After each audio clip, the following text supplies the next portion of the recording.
রোজার ঈদ, কুরবানি ঈদ, আর সারা কিতা হল লাকিস খাটিয়া তার সুরির ঈদ হল। আসসালামু আলাইকুম সিলেটি ভাই বোনেরা, আশা করি সব ভালো আছেন।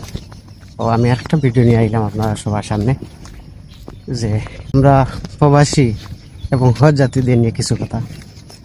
তো জুন মাসের 1 তারিখে যে আমরা হজ যাত্রীরা ফ্লাইট আইছে, ফ্লাইট আসার পরে কি হইল যে আমরা এয়ারপোর্টের যে কর্মকর্তা আছে খুব বালা মানুষের ফয়দাইনেরা, যে দেখো কা চিন্তা করিয়া তানতানরে যে কোন মাফে জন্ম দিছে, মানে এই ভালা মাফে জন্ম দিছেন না, এটা স্বাভাবিক। আর নাইলে তো আমরা হজ যাত্রীরা আইসেন কত সুন্দর করে কত খুশি করিয়া যে কাপড় চোপড় বা অন্যান্য জিনিসপত্র দামি দামি জিনিসপত্র কিনছে। তো তারা কিতা করছেন, সব লাকিস খাটিয়া শুরু করে দিয়েছেন। ভাই আমরা তো মনে করি যে রোজার ঈদ, কুরবানি ঈদ, আর তারা কিতা হল লাকিস খাটিয়া তার সুরির ঈদ হল। কিতা হইতাম বাসা থুয়ে পাইরাম না, মন তার প্রবাসী অকল আইন প্রবাস থেকে কত কষ্ট করিয়া পরিশ্রম করিয়া ফ্যামিলির হাসি ফুটাইন। প্রবাসী অকল যখন দেশে আইন তখন কিতা হয়, হ্যারাসমেন্টের শিকার হয়। আপনি এয়ারপোর্টে তারা লামলা কষ্ট করিয়া লাকিস টাকিস লিয়ে আইলা, থাকলো তারা ওগুলা লাকিস কাটিয়ে শুরু করিলা।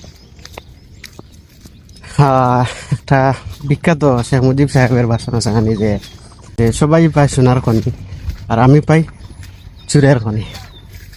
চিন্তা করত বাস্তব। তো আল্লাহ তারা হেদায়ত কোনোদিন নিতে নাই। আর মাননীয় প্রধানমন্ত্রী সাহেবের কাছে এটা জিনিস কইরাম যে আপনি ওগুলা আমরা প্রবাসীর লাগি খুব ভিআইপি প্রোটোকল ব্যবস্থা করক্কা দরকার। রেমিটেন্স যদি আমরা মনে হইলে প্রবাসী হলে বন্ধ হয়ে যায়, তে মনে হল গত বছর চিন্তা কর, গত যে সরকার আসছিল শেখ হাসিনা বলল যে রেমিটেন্স বন্ধ হয়ে গেছিল, সরকারের একবারে আগামতা বন্ধ হয়ে গেছিল। আর এখন তো 2026 সাল, যদি মনে হলে আমরা প্রবাসী রেমিটেন্স দেওয়া একবারে বন্ধ হয়ে যায়, তো শেখ হাসিনা নাম বললাম যে রেমিটেন্স দেওয়া বন্ধ হয়ে গেছিল, সরকারের কিতা হয়েছিল একবারে আগামতা বন্ধ হয়ে গেছিল। আর এখন যদি মনে হইলে রেমিটেন্স বন্ধ হইলে এখন সরকারের আগামতা নাই, এখন চাষও বন্ধ হয়ে যাব।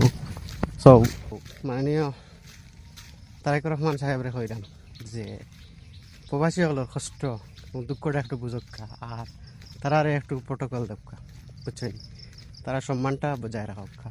আর বাইরে দেশে দেখছি প্রবাসী হলরে খুব বেশি রেসপেক্ট করে, খুব বেশি।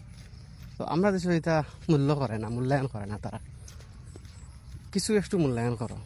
আর যে অবৈধ